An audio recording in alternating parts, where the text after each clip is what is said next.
अगर आपके पास थोड़ी बहुत भी ज़मीन है जिस पर आप खेतीबाड़ी करते हैं या फिर आप किसी से कराते हैं या फिर आपका खुद का मकान है, आपके पास कोई प्लॉट है, तो फिर आपको डेफिनेटली कभी ना कभी आपको आपकी ज़मीन की खसरा खतौनी को निकालने की ज़रूरत ज़रूर पड़ती होगी। तो आज की ये वीडियो आपके लिए काफ़ी इंपॉर्टेंट होने वाली है क्योंकि गवर्नमेंट की तरफ से खसरा खतौनी निकालने की वेबसाइट को चेंज कर दिया गया है। पहले कुछ और तरीके से आप वेबसाइट पर जाकर निकालते थे जो काफ़ी स्लो चलती थी। मॉर्निंग में 10 बजे से लेकर शाम 6 बजे तक वेबसाइट काफ़ी डाउन रहती थी।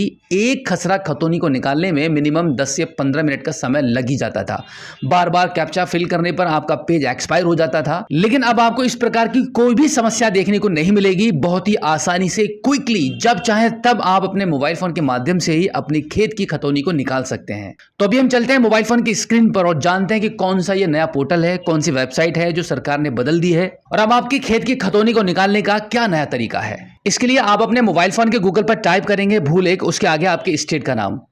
आप अभी जिस भी स्टेट से बिलोंग करते हैं सभी स्टेट्स की खतौनी को निकालने का जो प्रोसेस है वो लगभग सेम ही रहता है। यहां पर हम बात कर रहे हैं यूपी गवर्नमेंट की भूलेख वेबसाइट के बारे में। तो अभी हमने अपने मोबाइल फोन के गूगल पर भूलेख यूपी को टाइप करके एंटर कर दिया है। अब यहां पर आप देखेंगे गवर्नमेंट की वेबसाइट का जो पहला लिंक आपको दिखाई देगा, इस पर आप क्लिक कर देंगे। अब कुछ इस प्रकार से उत्तर प्रदेश गवर्नमेंट की भूलेख वेबसाइट आपके मोबाइल फोन की स्क्रीन पर ओपन हो चुकी है, जो कि अब पूरी तरीके से बदल दी गई है। बहुत फास्ट और आसानी से काम कर रही है। अब यहाँ पर आपको आपकी खतौनी को निकालने के लिए आप रियल टाइम खतौनी की नकल देखें, इस पर आप क्लिक करेंगे।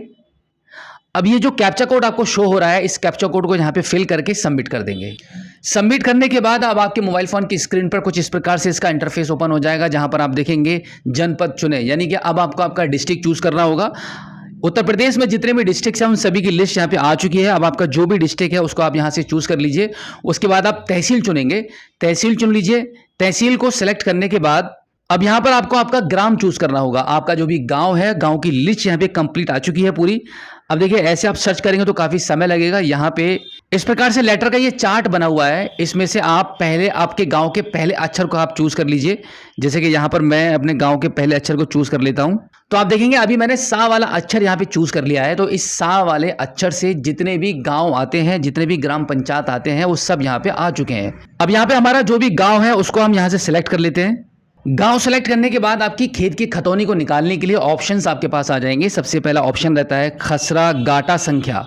अगर आपको आपकी खेत की खसरा संख्या या गाटा संख्या पता है तो यहाँ पे आप इसको सेलेक्ट करके यहाँ पे जो चार्ट बना हुआ है 1 2 3 का, यानी कि न्यूमेरिकल लेटर का जो चार्ट बना हुआ है, यहाँ से आप अपने खसरा खतौनी के नंबर को कुछ इस प्रकार से यहाँ पे एंटर करेंगे। उसके बाद खोजे वाले बटन पर क्लिक कर देंगे।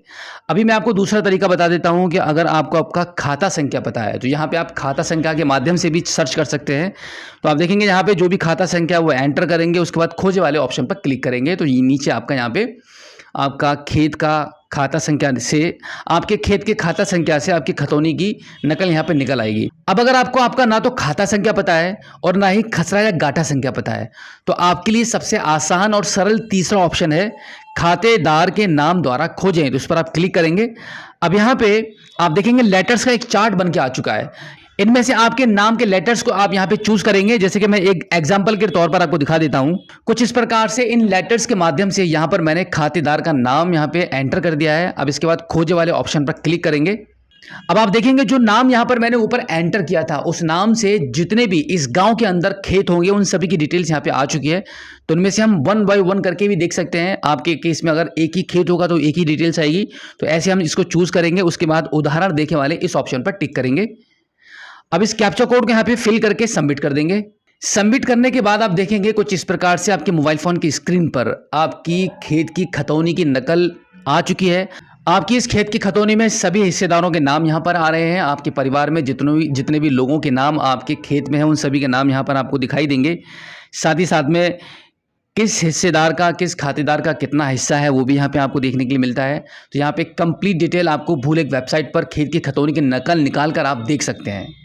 अब इसी के साथ मैं आपको बता दूं कि अगर आपको आपकी खेत की खतौनी का कहीं पर यूज़ करने के लिए निकालनी है कहीं पर कोई लीगल प्रोसेस में आपको लगानी है तो उसके लिए आपको आपकी तहसील जाकर ही तहसील के सिस्टम से ही आपको आपकी खतौनी की नकल निकलवानी होगी, वही आपकी हर जगह काम करेगी, क्योंकि यहाँ पे सरकार ने इसको पहले से ही अप्रमाणित प्रति कर दिया है। तो इस प्रकार से आप घर बैठे कभी भी भूलेख की वेबसाइट से आप अपने खेत की खतौनी को निकाल पाएंगे एक नए प्रोसेस के थ्रू।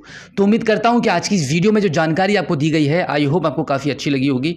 अगर आप पहली बार हमारे स्मार्ट शॉप यूट्यूब चैनल पर आए हैं और अभी तक आपने हमें सब्सक्राइब नहीं किया है तो प्लीज़ एक बार सब्सक्राइब जरूर कीजिए और बेल आइकन को प्रेस कीजिएगा। तो चलिए दोस्तों, मिलते हैं आपसे किसी और एक अगली वीडियो में एक नई जानकारी के साथ, एक नई अपडेट के साथ और एक नए जोश के साथ। तब तक के लिए जय हिंद।